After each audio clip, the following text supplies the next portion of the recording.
Boa Boa noite. noite.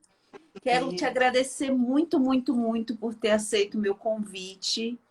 Obrigada a Você você. é mais conhecida do que eu imaginava. O que eu recebi de mensagem dizendo, nossa, vai ser com a Cristina, vai ser com a Cristina, não acredito. O pessoal tá tudo aí para poder acompanhar um pouquinho da tua partilha, um pouquinho da Tá sua bom, história, né? tá ótimo. Tem muita gente que te conhece, mas muita gente do meu público não conhece você. Eu queria que, antes de tudo, você se apresentasse, assim, dissesse um pouco pra gente qual idade você casou, Tá. quantos anos de casamento. Tá. Eu vou tentar, tá difícil já. Tá difícil? Olha, eu vou te deixar super à vontade. Se você falar assim pra mim, Tati, eu não consigo, a gente para a live e beleza, tá bom? Bom, bom, vou falar do que eu gosto, né? Aham. Eu vou falar do que eu amo, então. Ah, eu tenho 59 anos, vou começar com a minha idade, que ninguém começa. Eu casei com 22 anos, eu e o Toninho nos conhecemos no cursinho, eu tinha 17 anos, aí eu entrei aqui na Unicamp, ele começou a estudar em São Paulo, daí a gente se formou, em dezembro do mesmo ano que a gente se formou, a gente casou. E depois de 8 meses, ia fazer uma semana antes de completar 8 meses, nasceu minha primeira filha, a primaturinha. Eu Foi tive, prematura? foi, eu tive vários filhos prematuros. Maria E Gabriela, né? não, é Maria Juliana, a mais Maria velha. Juliana. Ah, tá. Eu copiei na ordem que você me mandou, então eu acho que não está na ordem de nascimentos. Tá, eu acho. Bom, só vou contar uma historinha assim que quando eu estava em Campinas e o Toninho em São Paulo, não tinha celular, não tinha nada, né? Para telefonar, eu tinha que ir até a telefônica, comprar ficha telefônica, né? Entre cidades. E isso era raríssimo, porque era noite, era perigoso, mas tá, tudo bem. E a gente escrevia muito um para o outro, todo dia, aerogramas. Todo dia, todo dia, todo dia. Aí chegou um momento que a gente percebeu que quando a gente assinava, eu colocava o meu Cris e o Toninho junto ficava Cristo Ninho. Então a gente dizia que a gente ia ter um ninho para Cristo, que a gente ia ter filhos para Deus. Então a gente, assim, eu queria ter muitos filhos, né? A princípio ele não pensava assim, ele não era nem um católico praticante, mas acho que ele foi se encantando comigo. E depois, quando eu vim estudar em Campinas e ele em São Paulo, né, ele não deixava eu tocar assunto de religião, né? Por que que eu digo isso? Porque às vezes a gente tem a impressão que tem que encontrar o homem pronto, perfeito, né? A pessoa, o outro perfeito, acabadinho, aquilo que a gente imagina, e não é assim. Então, Toninho, no começo de namoro, durante um ano, eu não podia nem falar sobre religião com ele, que ele não queria saber. Não deixava falar. Mas daí eu estudava em Campinas, ele estudava em São Paulo, a gente escrevia carta, a gente morrendo de saudades, eu sempre escrevi um ponto de caminho de São José Maria para ele. E ele falava assim, nossa, mas como isso me acertou, como é isso? Na verdade, foi um apostolado com o próprio namorado, epistolar mesmo, né? Escrevendo pontos de São José Maria, que foi conquistando o coração dele. E depois de um ano e tanto, ele resolveu, né, fazer uma confissão da vida dele, e ele foi num centro da obra, e a partir daí ele abraçou comigo também a ideia de ter uma família grande, né? E a gente não tinha medo de nada, nós éramos assim muito destemidos, para não dizer maluquinhos, doidos, né? Apaixonados, sem nada, sem nenhum dinheiro nem nada, e a gente casou. A gente casou sem carro, sem televisão. Eu falava que eu só não ia casar sem máquina de lavar roupa. O resto eu ia aceitar qualquer coisa. E aí a minha mãe me deu a máquina de lavar roupa, porque ela sabia que eu precisava disso para casar. Aí, daí o meu primeiro bebê chegou, né, a Maria Juliana, né, minha filha chegou quase 8 meses depois de casados. Foi quando o Toninho, uma semana antes, também perdeu o primeiro emprego dele. A gente passou por várias dificuldades, mas assim, isso não é o que caracterizou a gente, né? A gente, assim, fomos sempre muito divertidos, muito. A gente gostava de de se divertir, de ser feliz. Eu digo assim que a minha vida, né, a nossa vida é assim, nós fomos teimosamente felizes, né, até hoje. Eu sou teimosamente feliz. As pessoas dizem que eu sou teimosa, eu tô começando a acreditar que eu sou teimosa mesmo.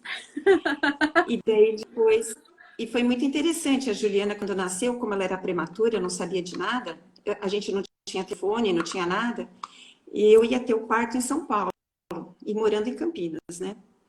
Aí no dia que a minha filha nasceu, Deus mesmo, minha mãe e meu pai chegam na minha casa, né? Esse dia o Toninho tinha me levado um café da manhã na cama, para me sentindo bem. Eu me lembro até hoje o que eu comi, eu me lembro até hoje o que ele fez para mim. Aí a minha mãe chega lá, né, na minha casa e fala assim: vamos para São Paulo comigo? Eu falo, ah, não, mãe, mas por quê? Ah, vamos para São Paulo. Tá bom, eu fui. Eu estava em trabalho de parto e não sabia. Eu fui a viagem inteira em trabalho de parto, morrendo de vontade de comer cuscuz, porque um dia antes eu tinha andado a cidade inteira a pé procurando um restaurante que vendesse cuscuz, não achei. Fiz eles pararem no rancho da pamonha, no meio da estrada. Comprei o meu cuscuz. Cheguei na casa da minha mãe, liguei para a médica, falei o que eu estava sentindo. Ela falou: vem já para cá. Eu falei: não, eu quero comer primeiro, eu quero comer, quero comer. Aí comi, fui para o hospital, subi para a sala de parto com a roupa que eu estava, de aliança, de relógio, e nasceu o bebê. Então foi assim, né? O primeiro parto, a gente já vê que Deus estava ali, né? Porque Deus pegou dois maluquinhos lá em Campinas, que acho que eu ia ter o bebê em casa, Toninha, eu sei que fazer o parto. Mas você não sentiu assim nenhuma dor estrondosa, não? Assim, aquelas que, eu vou morrer, nada disso. Eu só senti uma dor ritmada e eu falava assim para minha mãe no carro: mãe, mas que engraçado, a cada 9 minutos eu tô sentindo uma contração, né? Ela só fazia assim, não falava nada, acho que nem ela, acho que ela estava tão assustada que ela não abria a boca. Aí nasceu a Ju, pequenininha, linda, linda, linda, linda. Os meus filhos, né, mãe bem coruja, são todos lindos, né? Aí depois a Gabriela, quando a Juliana tinha 1 ano, ela nasceu também. A Gabriela não foi parto prematuro, porque a médica, eu estava de parto prematuro um mês mais, assim, de parto prematuro, então eu fiquei um mês de repouso absoluto. Eu me levantava só para comer, nem ela não permitia, não, ela não permitia nem levantar para comer, só para ir no banheiro eu podia levantar. Aí deu para segurar. Aí a gente foi para São Paulo, a Gabriela também nasceu, sem anestesia a primeira, sem anestesia a segunda. A terceira também nasceu prematura, sem anestesia. E aí a quarta, a médica resolveu dar uma anestesia. Ela falou: você já teve 3 sem anestesia, vamos levar uma anestesia assim, né? Aí também nasceu prematura, mas também com anestesia. Então foi a Juliana, a Gabriela, a Paula e a Lara. Olha, eu sou muito rápida para contar, viu? Se você não perguntar, eu vou contar em 5 minutos. Acabou. Eu sou muito. Não, Eu não, tenho que perguntar. eu vou perguntando. Quando você teve Ah, essas três olha aqui que primeiras. eu vi aqui. Eu tô lendo aqui que ela falou que o Rafa é o mais bonito, com certeza. Não, e teve uma outra que disse que o Marcos é o mais bonito. Alguém aí Ah, é a minha falou. outra nora. Amo as noras. São todas Bom, noras, né? não, eu tenho Cristina, 2 gêmeos.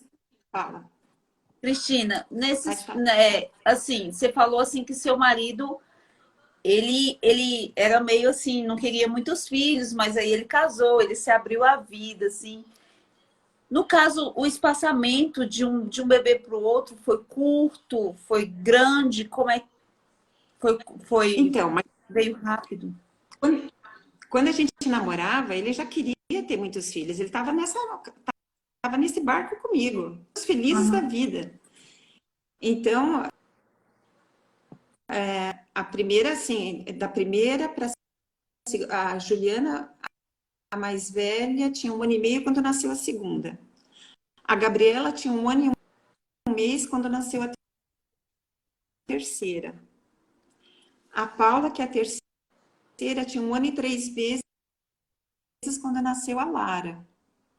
Assim foi, tanto que o meu sexto filho, quando nasceu, a mais velha tinha 6 anos.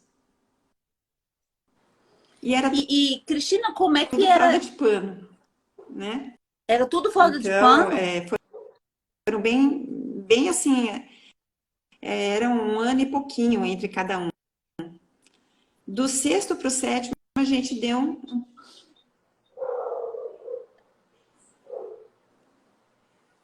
Eu não tô conseguindo te Era tudo ouvir. fralda de pano. Lavava, a gente estendia, a gente dobrava. Era muito cara a fralda descartável. A gente usava só para ir no médico. Agora tá voltando tudo, né? Agora tá voltando a época de usar fralda de pano e tudo, né? É, só que agora são mais modernas, né? Tá cortando. Não tô te ouvindo. Você tá me vendo, me ouvindo? Ouvindo? Não. Gente, é Eu só tô o te dela ou o ouvindo. meu? Me Você não tá me respondam ouvindo? aí. Eu não tô te ouvindo e você tá travada para mim. Ah, voltou. Voltou, vamos ver. É, eu não te ouço.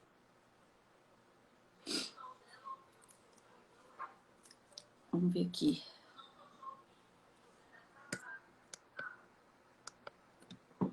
Sem imagem.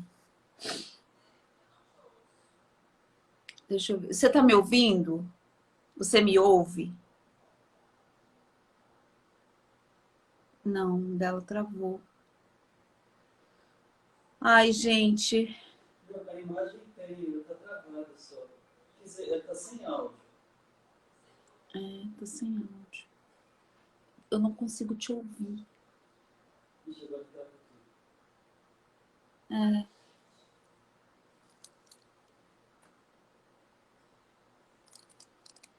Pede pra ele colocar o fone. travou tudo, ela nem me vê nem me ouve. Calma, gente, ó, vamos fazer funcionar. Mantenha calma, ela deve estar arrumando lá.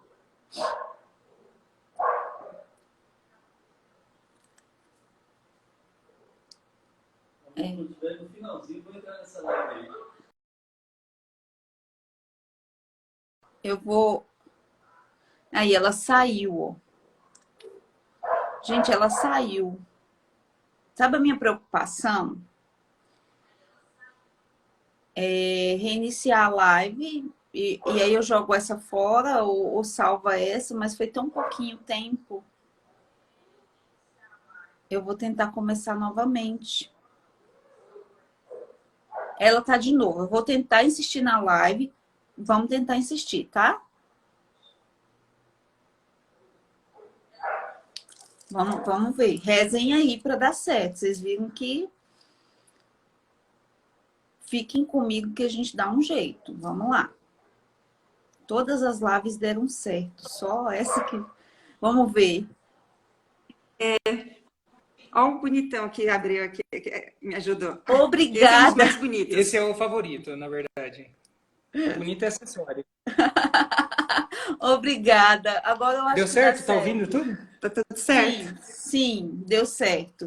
O pessoal ficou desesperado, mas falei que Tá dá bom. certo. Vamos tentar, É, eu estava te perguntando a questão de... né? Você teve um assim atrás do outro, mais ou menos no terceiro, quarto filho aí. Você já tinha uma desenvoltura assim no ser mãe, cuidar de tudo pequenininho, tudo ali um grudadinho no outro? Era como é que fala? Era tranquilo para você essa desenvoltura, lavar fralda de pano, como você falou, e diversas outras coisas que hoje nós temos e que na época você não tinha? Olha, assim, a gente tinha uma ideia clara na cabeça. Quando você sabe o que você quer, você dá um jeito. A gente sabia que a gente queria ter uma família numerosa. E você não pode ter medo das coisas. Você vai e faz. Você dá um jeito, né? E depois, assim, o meu marido, ele sempre esteve do meu lado. Eu sempre falava para ele, ai, amor, substituir, né? Eu falava assim, porque ele fazia papinha, ele sabia dar banho, ele lavava a fralda, ele fazia tudo junto comigo. Mas não é que as coisas são fáceis. Eu sei que ter muitos filhos pequenos é difícil, mas é um difícil gostoso. Vocês só vão perceber isso depois que passar, né? As pessoas ficam desesperadas estragadas, porque não sei o que, não sei assado. É uma delícia. Eu entendo que na hora você quer uma volta. Eu entendia porque tinha grade na janela, porque senão você jogava um filho na hora da cólica máxima, né? Que a grade não era para criança, era para a mãe não jogar um filho. Eu entendo isso. Mas é uma delícia. Assim, depois você olha, você vê, sabe, é uma bagunça gostosa, é um barulho gostoso. Então, eu brincava também que depois que todos eles iam dormir, logo eu fazia eles arrumarem as coisas, mas escapava muita coisa pelo apartamento. Então, agora é a hora da reconstrução nacional. Vamos botar tudo de volta, né? Eles iam dormir cedo, todos. Aí eu ia jantar com meu marido, a gente namorava, a gente conversava. A gente tinha, sabe, a noite toda para ficar junto, para fazer o que a gente quisesse. Então, nunca foi impedimento, né, para nada, né? Eu fiz primeiro engenharia, né? Depois que eu tive o meu 8º filho, que eu fui fazer outra faculdade, fui fazer psicologia, fiz não sei quantas especializações, sempre tendo filho. E Parar sempre de ter filho. Eu posso parar com as coisas, mas ter filho não vou parar. Mas... Desculpa. Tá, eu não vi. porque tá dando, tipo, acho que tá atrasada a minha fala para a sua, sabe? Eu queria que você falasse, abrisse um parêntese aí, porque tem muita mulher assistindo a gente. E geralmente, quando a gente fala em um filho após o outro, essa escadinha, a maioria, o maior ponto de interrogação é: e a privação de sono? Porque sempre pensa na mãe e a privação de sono. Como que você lidava com isso? Como que você fez para, vamos dizer, para manter o equilíbrio e a sanidade diante de muitas noites mal dormidas, de anos aí mal dormidos?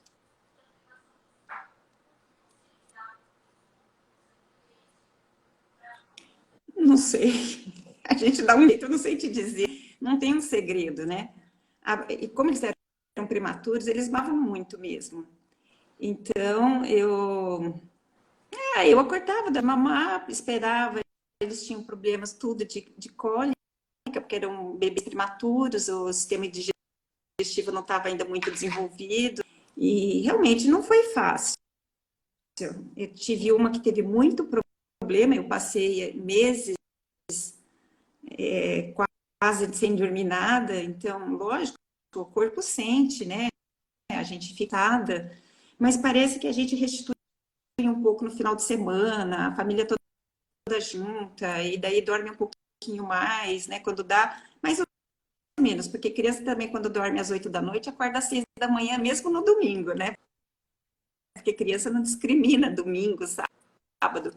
Mas meu marido estava lá para ajudar, então se tivesse que descansar, eu descansava. Então, não é um problema, mas até isso a gente vai se adaptando, né? Tem outras profissões também que tem que se adaptar com falta de sono, não é só a gente. E depois todos ajudavam. E fora isso, que de repouso, não sei quantas gravidezes também. Pequenininhos e estava de repouso. Como é que eu fazia? Fui me adaptando. Eu trocava a criança sentada no chão, eu dava banho com ele já no chuveirinho, punha na banheira de pé. Todos ajudavam de repouso. É verdade que a gente não consegue dormir o que a gente queria e depois afeta mesmo a capacidade da gente dormir bastante mesmo. Eu nunca fui de dormir muito também, mas eu vou dizer que o sono sai prejudicado? Sai prejudicado. Mas é que, assim, não adianta a gente querer entrar em qualquer negócio, ainda mais um casamento, né, que é uma entrega total, e achar que as coisas não vão ter um custo, que não vai ter um sofrimento. As coisas têm sofrimento e não tem problema. Se a gente fica muito preocupado em não sofrer, a gente sofre mais. É como se der murro em ponta de faca. Então, aceita que você vai passar um pouquinho mal mesmo de sono, aceita que amamentar no começo é difícil, aceita tudo que vai acontecer, porque no casamento é a mesma coisa. Quando você casa com uma pessoa, você casa com o futuro da pessoa, você não sabe o que vai acontecer. E com o filho é a mesma coisa. E desde que nasce aquela coisinha, você olha para ele e você já está apaixonada por aquela criança. Você sente uma estranheza, porque você não imagina como vai ser, mas você olha aquilo e já não quer ficar sem mais aquela pessoa. Então, você passa por sono, você passa por cima de falta de sono, você passa por cima de falta de tudo. e vai dando um jeito. E ao mesmo tempo com muita alegria, com muita coisa boa. Então, assim, uma coisa que a gente sempre fez, acho que a gente foi muito iluminado por Deus, a gente, desde o primeiro ano de casado, a gente saía só nós dois juntos, a gente passou um final de semana juntos, porque a gente queria estar os dois juntos. Então, nós namoramos sempre muito a vida toda. Então, isso também recarregava as baterias. Então, todo ano a gente tinha o nosso momento de estarmos juntos. E não é só uma vez por ano, a gente toda, assim, sempre, né? Eu me lembro que no começo, quando eles eram tudo pequenininho, a gente morou num apartamento de 2 quartos. Eu tive 7 filhos. Nesse Os 7 apartamento? nesse apartamento. Dormiam em 2 treliches e um berço. Então, a gente colocava todo mundo para dormir às 8, entre 8 e 8 e meia. No final de semana, a gente gostava de assistir filme. Olha que saúde a gente tinha para assistir filme a noite toda. Hoje não dá nem para imaginar. Aí a gente deixava eles dormindo, a gente ia para a sala, colocava cobertor, eu e o Toninho, a gente ficava lá assistindo TV, assistindo filme. Eu sempre grávida. Ele fazia comida para mim, fritava batata, fazia sanduíche. Isso era meia-noite, 2 horas. E no dia seguinte a gente tinha que acordar. E a gente acordava e ficava com as crianças e tudo. Quer dizer, eu acho que o amor recarrega bastante, sabe? Essa é a verdade. Cansa, cansa, mas recarrega muito, né? E a gente também, a gente sempre passeou muito com as crianças, a gente sempre se divertiu muito com eles. Uma coisa que eu experimento, acho que você experimenta isso também, quando a gente é solteiro, a gente gosta de sair, ou vai no cinema, ou faz alguma coisa. Quando a gente tem filho, a gente está numa pracinha, tá olhando eles brincando, parece que a gente fez o melhor passeio do mundo. A gente fica tão feliz, a gente olha um pro outro e fala, ai, que delícia de dia, né? A gente só viu eles brincarem. E é uma delícia. Então, esse era a gente fazia piquenique em casa, na sala. A gente fazia, eu brincava de roda com eles toda noite. Eu assistia programa junto com eles. O Toninho fazia show de mágica. A gente assistia programa juntos. A gente cozinhava de monte para eles. Parece que a cozinha é uma coisa que sempre passou na nossa vida, né? A comida, a cozinha.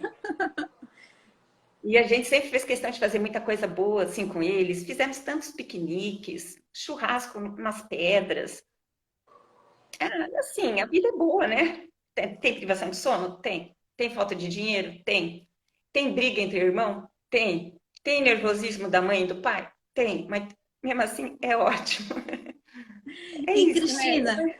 você falou assim que passeava muito com eles. Hoje eu vejo que eu tenho uma vida, vamos dizer assim, cômoda. A gente hoje encontra um carro aí de 7 lugares, uma van, a gente se esforçando, a gente consegue aí adquirir uma coisa onde a gente coloca todas as crianças dentro e vai passear. Mas naquela época, tinha carro que cabia todos eles? Não? Não tinha. Eu tinha 6 filhos e tinha um Corcel 2. Mas também não existia lei de cadeirinha, porque se existisse lei de cadeirinha, eu não sei o que eu faria, né? Parece que tudo foi mais ou menos adaptado. Eu sei que eu tirei uma vez uma foto que eu falei, não, isso aqui vai ter que ficar para a posteridade, aquelas crianças todas ali no carro e tudo. Mas depois a gente foi, né? A gente foi comprando van, né? E daí, quando apertava um pouquinho, a gente vendia a van. Depois aí a gente tinha mais um dinheirinho, comprava a van de novo. Daí vendia de novo, daí comprava de novo. Acho que eu tive umas 3 vans. Tirei carta especial para dirigir.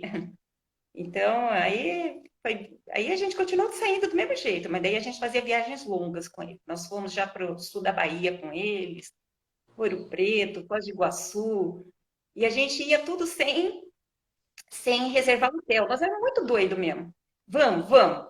Daí a gente chegava lá e tentava negociar e dava um jeito. A gente ia fora de temporada, que era mais vazio, mais barato. E isso, a gente ia para a praia e voltava no mesmo dia.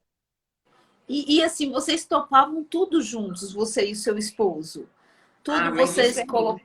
Sempre aquela parceria, sempre ele te ajudando e vamos. Porque eu imagino como é que vai viajar com esse tanto de criança. Eu vivo um pouco disso. A gente sozinho já pira a logística de levar tanta roupa, tanta coisa, comida, não sei o quê, e parar na estrada. E ele era junto assim contigo para fazer essas coisas? Olha, eu não sei quem era mais maluco na história, se era ele ou era eu, mas a gente topava tudo. A gente, nossa, vamos, vamos. A minha coleção, até um tempo atrás, quando eu ainda não tinha essa facilidade de procurar as coisas, era uma coleção de guias do Brasil. Eu comprava guia, vamos para tal lugar, vamos para tal lugar, vamos não sei o quê. Eu acho que eu botava a ideia e ele executava. Ah, e, e assim, a vinda das crianças, teve alguma assim que foi mais difícil, assim, a questão, você falou que foi todos prematuros, eu imagino que teve aí um grau de Todos, dificuldade. Todos é, não? não. Ah, cada parto Não. é um parto, né? Teve os mais Aham. difíceis. Eu acho que eu comecei a ficar boa só no fim, que os meus últimos filhos nasceram assim mais tranquilos. Foi, Mas os os primeiros, primeiros. eu demorei muito para aprender. Aham. E a amamentação no começo tinha aquela questão de ferir o peito, de a dor, ou era tranquilo? Tinha, né? Feria o peito, mas daí já melhorava, daí doía, mas depois o peito já se ajustava com a criança. Até que chegou na minha 11ª filha, ela não conseguia mamar. Ela não conseguia mamar, não mamar, daí eu pensava assim, não, não pode ser, né? Eu tive minha 11ª com 44 anos. Eu achava que ia ser a última, né? Achava, mas eu bem que tentei mais, mas não veio, né? Deus não quis. E, e daí ela não mamava, não mamava, não mamava, ela chorava a noite inteira e eu chorava também. Aí eu fui no pediatra dela, ele virou e falou assim: olha, dá mamadeira para ela, mas não conta, mas não diz para ninguém que eu falei para dar. Eu fiquei assim, né? Você, depois, quando ela tiver uns 5 meses, você procura uma fono que ela aprende a mamar de novo. Eu saí dali, eu falei, por que que eu vou esperar até os 5 meses? Eu fui procurar uma fono, saí dali, procurei uma fono. Ela me falou que a minha filha tinha uma musculatura tão tensa que ela colocava a língua para dentro e não conseguia mamar. Então, eu tive que fazer um exercício para ela pôr a linguinha para fora. Quer dizer, o que eu quero dizer, no 11º filho, eu tive dificuldade para amamentar. Mas amamentei até 1 ano. Né? Eu pensava assim, meu Deus, né? A gente pensa que a gente sabe tudo e a gente não sabe. A gente toda hora está aprendendo alguma coisa. Mas eu fazia questão de amamentar. Eu falei, não, eu não vou botar uma mamadeira nessa criança de jeito algum. Eu vou amamentar. Aí consegui. Foi bom. Aham. Cristina, como é que era assim educar as crianças assim? A questão Então, Tatiana, de isso, escola e dever de casa e aquela coisa, como é que era isso? olha, mais do que isso, mais do que escola, a verdadeira educação não é a escola. Então, uma coisa que a gente tinha muito certo, que a gente tinha que educar os nossos filhos para serem boas pessoas. Então, a gente não abria mão disso, como a gente não abre de forma alguma. Então, nós tínhamos uma intencionalidade educativa. O que significa isso? Eu acho que isso é a alma da educação. Você tem que ter uma intenção em tudo que você faz na sua vida, de uma retidão ou de uma busca para fazer as coisas da forma mais coerente possível, que você busque a virtude do seu filho, entende? Então, por exemplo, eu queria que eles fossem sinceros, eu queria que eles fossem generosos, eu queria que eles soubessem ajudar, que eles soubessem trabalhar. Então, lógico, escapava muitas coisas na organização, as coisas, tudo escapava. O estudo, alguns davam mais trabalho, eu tinha que focar mais o outro escapava. Mas, assim, o que nunca escapou na gente foi esse olhar de que eu quero formar uma pessoa boa. Que nem eu te falei, a gente tinha esse sonho mesmo de formar filhos para Deus. Um ninho de filho, uma ninhada para Deus. A gente queria pessoas para Deus. Isso é o mais importante. E não era de uma forma, como eu posso te dizer assim, piegas. O que eu quero dizer? Não, entenda o que eu quero dizer. Na nossa casa, não era igreja. Fala que é igreja doméstica, eu concordo. Mas é uma igreja doméstica seguinte, não tem que ficar fazendo sinal da cruz o tempo todo, não tem que ficar rezando o tempo todo. É uma Não é naturalidade um e uma mosteiro, né? brincadeira. Não é mosteiro. É bem casa mesmo. Eu até brinco com os meus filhos, né? Porque eu sou psicóloga, né? Então eles falam alguma coisa, eu falo, não, eu não sou nada, eu sou mãe. Eu sou muito mãe em casa, né? Eu não sou psicóloga. Porque mãe tem que ser mãe, mãe tem direito de errar, mãe tem direito de tentar, mas não abrir mão daquilo que a gente sabe que é o mais importante, que é formar pessoas boas, né? E a gente cuidou muito também que não entrasse novela dentro de casa, coisas, televisão de forma inadequada. A gente também, quando eu te falo que a gente procurava viajar fora de temporada, porque a gente sabia que o ambiente também seria melhor. Como é que eu vou numa praia na época de temporada com os meus filhos? Não dá, né? Não dá para ninguém. Então a gente ia quando estava vazio. Então a gente tinha essas preocupações, entendeu? De educá-los assim, mas com muita liberdade também, né? A liberdade, o que eu quero dizer? Meu marido, né? Eu sou da obra, ele também era, mas a gente nunca forçou que eles fossem. Tem uns que não vão, né? Tem uns que frequentaram um pouco, outros que são da obra. Então, ali a liberdade é liberdade, entende? Mas assim, a gente só não abre mão de que eles sejam boas pessoas. Tem que ser boa gente. E isso eles têm, né? Eles têm um coração assim. Eu digo que a nossa história, duas coisas definem a gente, a gente sempre comentava, eu e meu marido, que a nossa história é a história da misericórdia de Deus. Porque não tem explicação ter uns filhos assim tão bons. Foi misericórdia mesmo. E a outra é que a gente era teimosamente feliz mesmo, né? A gente sempre fez tudo para ser feliz, né? Então era isso.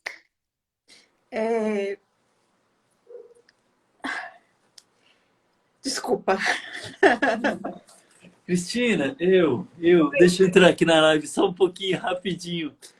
Conta um pouco como é que vocês faziam só para a Tati se recuperar aqui. Como é que vocês faziam? Eu sou esposo da Tati. Só com... Cara, você é linda! Por dentro e por fora. Conta pra gente como é que vocês faziam desde pequenininho, porque aqui em casa são 7 criancinhas ainda, 6. Como é que vocês faziam para ir todos para a missa? Não, indo? Eu não sei o que dizer. A gente ia. Eu assisto missa diária, meu marido também. Se bem que na missa diária, ele ficava com as crianças, eu ia, depois ele ia num outro horário, a gente revezava. Mas no domingo nós íamos, todos, né? E os meus filhos são muito ativos, muito ativos. Que nem uma vez um padre foi visitar em casa dele e falou, nossa, seus filhos são muito vivos. Mas quando eles chegavam na igreja, eles ficavam. Eles percebiam que aquilo era uma coisa muito importante. E eles ficavam, entende? Eles não... Assim, o respeito foi uma coisa que a gente sempre exigiu. Porque respeito você exige. Você merece, mas você exige. Você tem que ensinar. Então, eles sempre tiveram muito respeito com a gente. Respeito na igreja. Eu sei até que alguns foram muito contrariados. Mas eles iam por amor a gente, por respeito, né? A gente não falava, você tem que ir, você é obrigado a ir.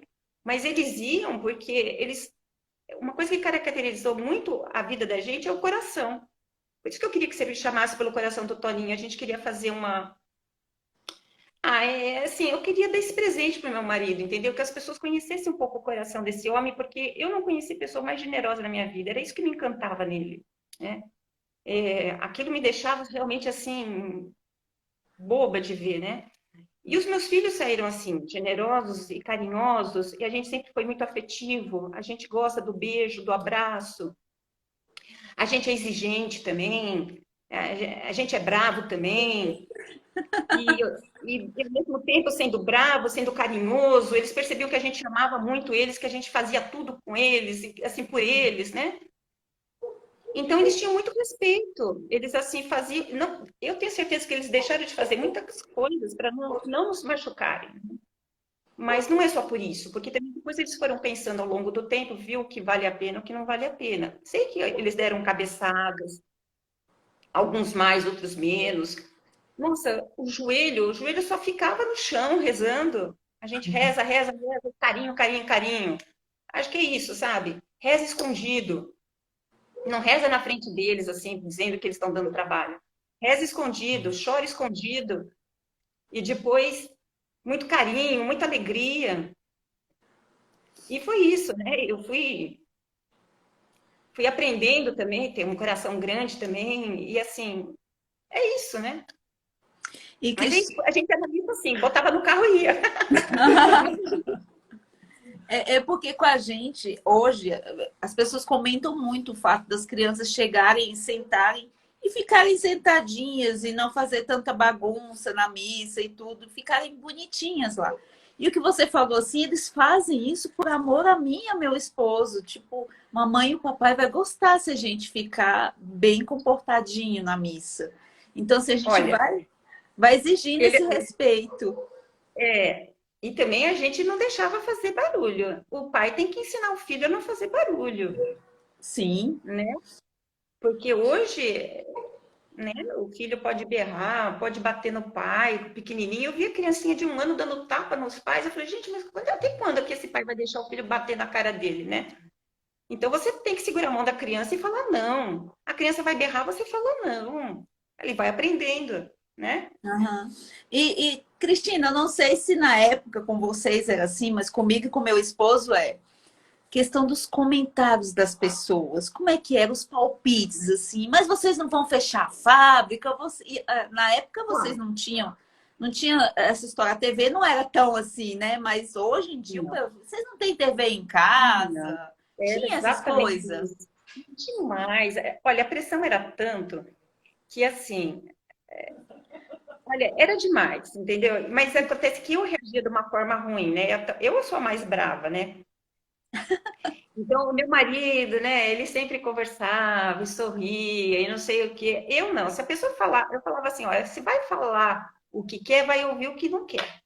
Eu não deixava falar mal dos meus filhos, eu não deixava falar mal dos meus filhos na frente dos outros, porque eu achava que era uma falta de respeito para eles. Como assim você vai fechar a fábrica? Eu não sou fábrica. Eu gosto dos meus filhos. Era mais ou menos eu dizia assim, olha, se você não gosta dos seus filhos, o problema é seu, mas eu gosto dos meus. Por que que você vai se intrometer? Não falava isso, mas dava a entender.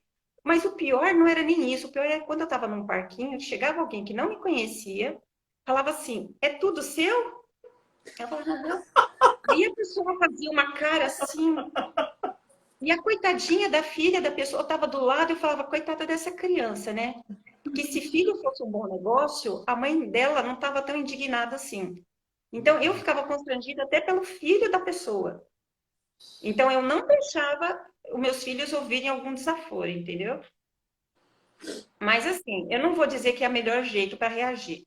Eu acho que eu fui aprendendo aos poucos a reagir menos emotiva. Mas eu ficava muito brava quando as pessoas se intrometiam na minha vida particular, porque isso quem decide é o marido e a mulher somente, com Deus, é claro. Mas ninguém. Mas ninguém pode te dizer quantos filhos você vai ter ou não. Mesmo porque a fecundidade de uma família não vem do número de filhos. Nossa Senhora de São José tiveram um. E nem era, né? E era o Deus encarnado, né?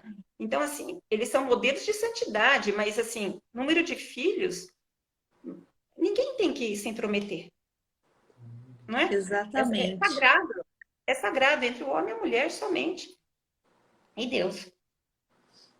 E você falando aí, você teve o seu último filho com 44 anos. Quando Sim. você completou 40, hoje é uma sentença, né, para a mulher. Ela completa 40 anos, os médicos já estão colocando ela doida, dizendo que ela não pode engravidar mais, que tem risco, não sei o quê. Fizeram isso com você?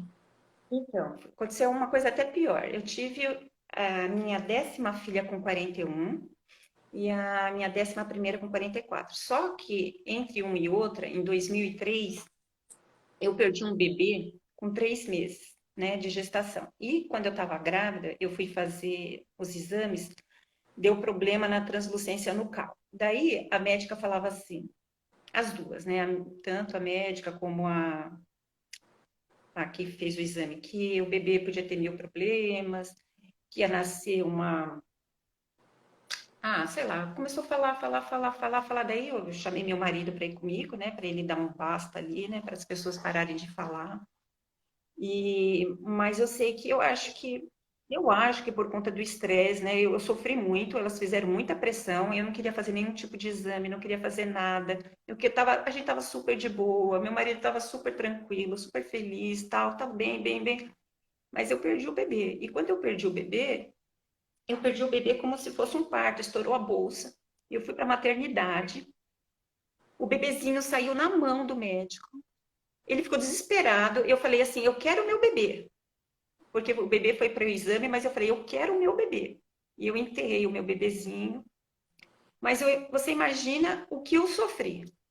Foi uma coisa assim, foi infernal mesmo o que fizeram, né?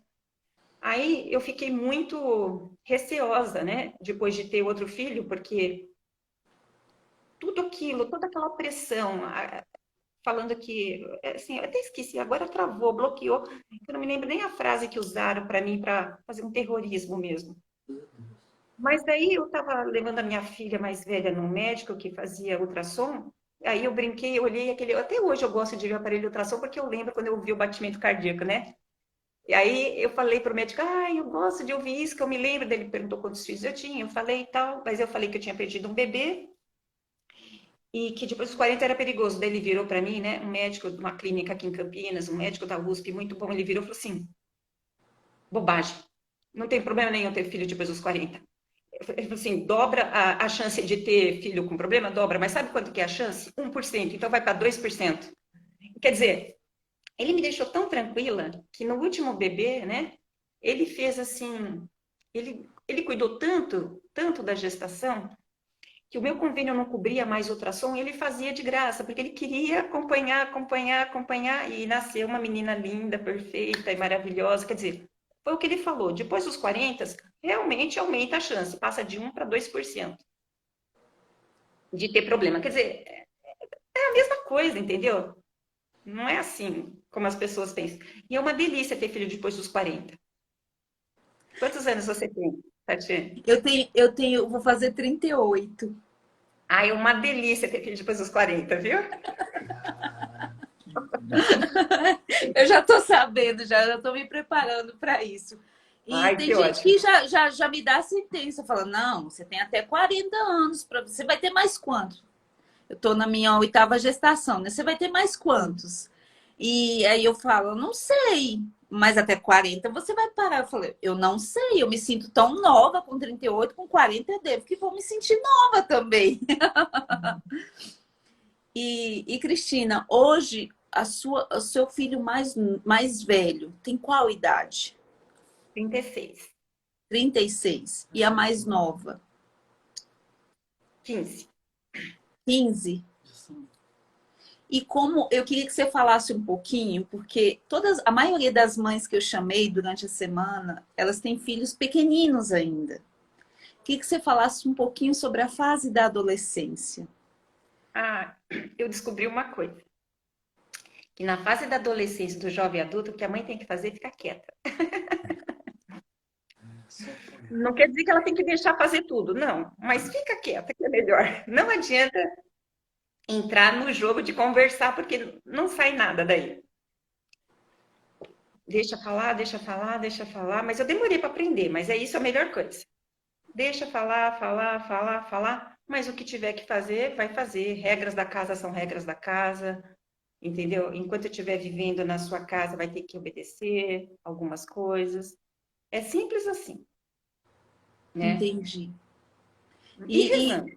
aham, eles teve aquela coisa assim de tipo querer enfrentar a pai, enfrentar a mãe. Acho que toda família passa por isso. Eu mesmo fui uma adolescente que fiz isso. Queria meio que Então, cantar de galo dentro da minha casa e minha mãe me colocava no meu lugar, ela e o meu pai.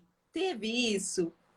mais ou menos, não com todos, um pouco, algumas vezes, mas não foi uma coisa assim muito conflituosa. Alguns momentos, mas não foi assim conflituoso dessa forma. Que nem eu te falei, em geral, eles tinham muita consideração, né, por nós, porque a vida inteira a gente só batalhou, né? O tempo todo, né, lutando, lutando. Eu me lembro que você perguntou sobre escola. No começo, os meus filhos, né, eles estudaram numa escolinha particular, depois eu coloquei na escola pública. Aí eu vi, com 9 anos de idade, a mais velha, eu vi que estava muito difícil colocar filho em escola pública, né? Aí eu... Hoje tem a opção de homeschooling, não tinha na minha época, né? Aí eu virei e falei assim, amor, a gente vai ter que colocar os meninos em escola particular, porque os meninos são massacrados, os meninos bons. numa escola pública, né? Eu tinha medo, né? E aí a gente colocou numa escola particular, coloquei uma, depois eu coloquei duas. Quando eu queria colocar o terceiro, a gente não tinha dinheiro, a gente foi conversar com a irmã lá, né? Que era uma escola religiosa. Aí a primeira frase que ela falou quando a gente foi conversar com ela, que a gente tinha 6 filhos na época, ela falou, muitos filhos, hein? Eu falei, ai meu Deus, a conversa vai ser ruim, né? Olha, ela saiu dali a nossa maior amiga, sabe? A gente mostrou foto dos filhos, a gente falou o que a gente achava de educação e que não sei o que, não sei o que. Ela virou super amiga. Então, ela dava um super desconto pra gente depois. Eu tinha 6 filhos na escola e eu pagava 3. Então, assim, então a gente foi sempre negociando. Tudo a gente ia negociar, tudo a gente ia conversar, tudo. Aí apertava para pagar mensalidade na escola, o que que a gente fazia? Vendia o carro, pagava mensalidade. Aí ficava sem carro. Daí depois juntava um dinheirinho, entrava no consórcio, comprava outro carro. Mas por que que eu falei isso da educação? Porque você perguntou outra hora, eu já me desviei, nem sei mais por que que eu estava Não, falando isso. é porque eu estava perguntando da adolescência e você voltou na questão da escola, como Da você educação. é, e aí como você falou da questão da intencionalidade da educação, a preocupação que vocês tinham de passar virtudes, né? E aí a É, escola acaba contribuindo ou não contribuindo com isso, né? Porque a primeira educação são os pais que dão, né? em geral a escola não vai colaborar. É. Só se for uma escola muito especial, como a gente encontrou uma aqui em Campinas durante um tempo, que foi o Nautas, a gente achou, tal. E mesmo assim, nada a gente pode delegar. A educação dos pais, nada vai substituir, nada vai poder ser melhor. O problema é que em casa, muitas vezes, os filhos não têm essa educação, né? Uhum. Os pais estão perdidos, eles não sabem nem o que fazer, né? Eles não sabem nem o que é importante. E eles ficam desorientados com excesso de informação também, outros não querem nem informação. Então, é difícil, mas tem onde achar, né? Saída, né? Aham. Tem como procurar, E tem como. a questão do exemplo hoje também é difícil. Existem pais que o exemplo deles deixa um pouco a desejar, né? Na É, questão do tipo de como se porta, tipo de música que ouve, o que vê na televisão, o que lê, o que não lê. Isso tudo mas sabe, influencia, né, Cristina? mas sabe o que eu acho que é pior? Eu acho que os pais que se dizem católicos e agem de uma maneira incoerente. Esse eu acho que é pior. Porque se a pessoa ainda não professa uma fé e vive desse jeito, é uma coerência. Agora, você dizer que você vai à missa ao domingo e você assiste qualquer porcaria na televisão, ou você vê as pessoas se tratando mal, com falta de educação e falta de respeito, você deu um tiro na fé dessa pessoa, né? Porque é uma incoerência. Então, para mim, isso é o pior, sabe? Eu acho que a gente Uhum. tem que dar muita coerência, né? E a formação, né? A gente teve sempre a graça de ter a formação da obra. Então, aí eu tinha confissão semanal. As pessoas falavam assim, nossa, mas como você é calma, né? E eu sou uma pessoa agitada e tudo. Eu falava assim, não, eu não. Eu até, quando a pessoa falava que eu era calma, eu olhava bem nos olhos da pessoa e falava assim, será que ela tá brincando comigo? Tá falando a verdade ou tá brincando comigo, né? E eu falei, não, é que a calma vem com o joelho ajoelhando e confessando, né? E faltou a paciência, e faltou ver isso aqui, e aí pede perdão, e aí vamos, né? Então, Cristina, você falando aí da confissão semanal, que você ia à missa todos os dias? vou. Uhum. Que coisa E, maravilhosa. e E depois, você, como sendo, desculpa. o pessoal estava perguntando aí de onde você é, né? Eu falei assim que vocês participam da obra, não é isso? E Sim, desde o comecinho do casamento, não é? sim. E nessa história você sempre teve essa questão da orientação de um padre, um padre que, no caso, dirigia você, te ajudava, te dava aí luz para Então, consertar uma coisinha e outra. assim, na obra, a gente tem toda uma formação, né? Uma formação humana, uma formação espiritual, que não vem só do sacerdote. A obra é feita de leigos. Então, vamos dizer, a minha orientação, que nem você falou, a minha conversa, era com uma pessoa, uma mulher, né? Uma numerária, uma pessoa da obra. Então, eu conversava com ela. Então, ela, assim, me ajudava, me orientava, né? Depois, a gente foi participando de cursos de educação de filhos também, né? Aí eu e o Toninho, a gente foi dando muito cursos também, a gente foi dando muitas palestras. Aí, assim, de um tempo para cá, acho que 2014, eu e o Toninho, nós tivemos a ideia de dar um curso para casais jovens. Porque o que a gente pensou? A gente errou tanto no começo, eu falo assim que eu podia dar aula de formação de filho, não porque eu acertava, porque eu errei muito, então eu posso falar tudo, para não fazer igual. Brincadeira, mas é verdade, a gente erra, né? Qual o problema? A gente pode errar, mas a gente quer acertar. E no começo de casado também, eu não tinha ninguém para trocar uma experiência. Ninguém. Eu morava em Campinas, não tinha ninguém. Por um lado é bom também, porque você pode aprender tudo sozinha, assim, sem intromissão, mas por outro não tinha para quem perguntar, não tinha família. Eu fui a primeira da minha turma a casar, então eu não tinha essa troca.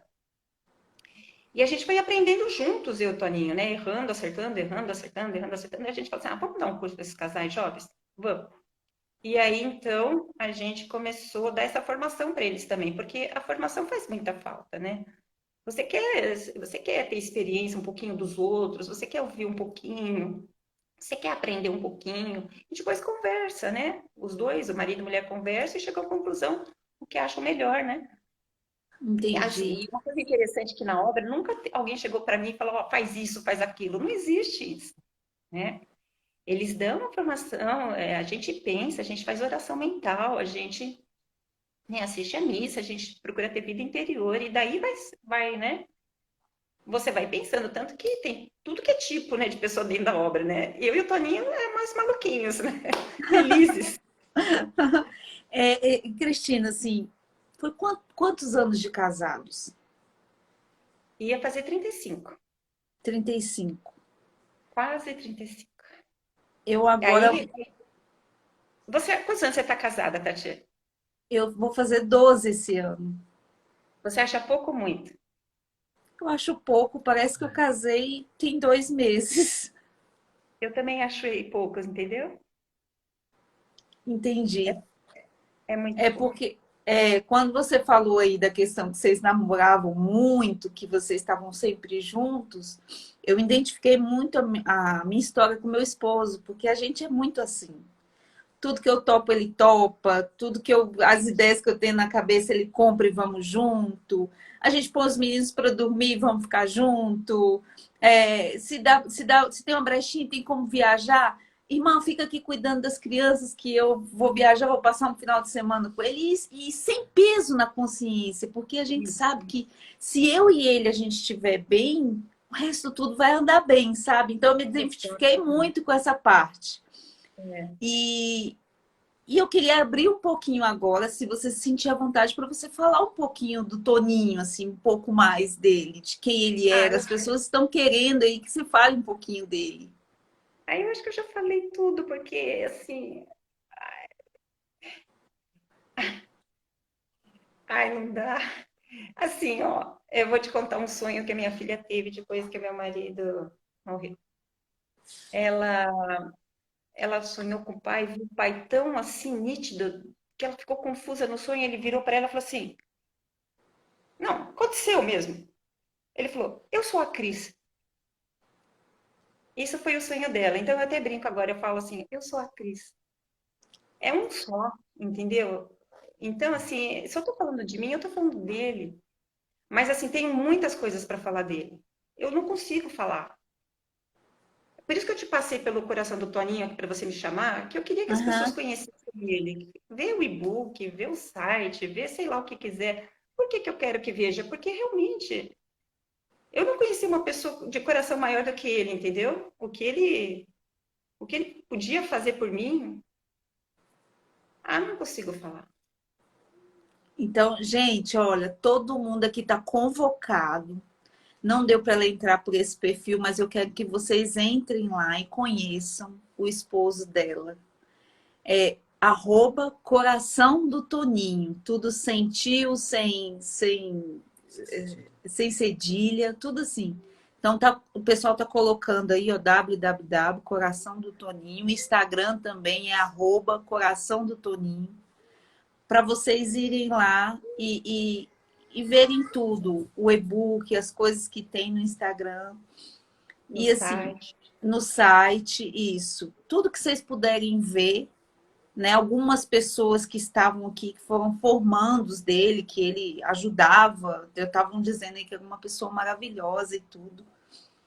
E assim, eu vou deixar a Cristina aí encerrar a live, falando aí um pouco para as mulheres e para os homens que estão assistindo a gente, que têm vontade de ter uma família maiorzinha, que tem essa vontade, mas tem aquele medinho, sabe, Cristina? Aquela coisa de e o financeiro, e a saúde, como é que vai ser? E para você falar e deixar sua mensagem final para essas pessoas. Cristina, nesse pedido aí, fala para mim também, que eu já tenho 8, mas fala para mim também, tá? Eu vou te dizer, eu não consigo me imaginar se nos meus 11, qual que você escolhe para não ter dos seus 7, dos seus 8? Nenhum. A gente já pensou nessa possibilidade. Não tem nenhum. Então você tem que chegar lá para você olhar para trás e falar, realmente não dá para abrir mão de nenhum. Se eu tivesse parado, eu não teria esses que eu tenho. E para mim, assim, a melhor coisa da minha vida realmente é Deus, é o Toninho e os meus filhos. Nessa ordem, né? Então, é isso, né? Vale a pena. Vale a pena. E olha, eu acho até interessante que eu não consegui me ver aqui, né? Eu tô te falando que eu só tô vendo você, porque na verdade não faz falta se ver, entendeu? Isso aqui tudo vai passar. Isso aqui tudo vai acabar. Mas o amor não passa. E o amor não é uma coisa que a gente fala, não. O amor é isso. É o serviço. É querer o melhor da pessoa. É o querer o melhor não só da nossa família, restrita, abrir aos demais, né? Ter um coração generoso.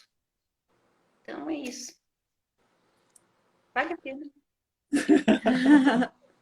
Uma vez uma pessoa falou assim para mim, que eu até comentei isso contigo, que se eu não tinha medo um dia de perder meu esposo e ter esse tanto de crianças e ficar aí sem ele, né?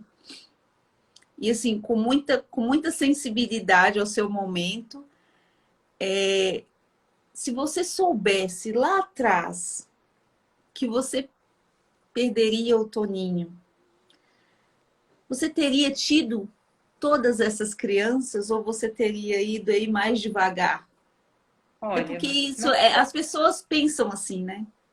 eu vou te falar, eu nunca pensei assim, mas eu acho que se eu pensasse, você não pode saber o futuro, certo? Então é uma hipótese que não tem resposta. A menos que eu pudesse ver o futuro. Deus não permite isso e Deus sabe por quê? Porque Deus quer que se façam as coisas.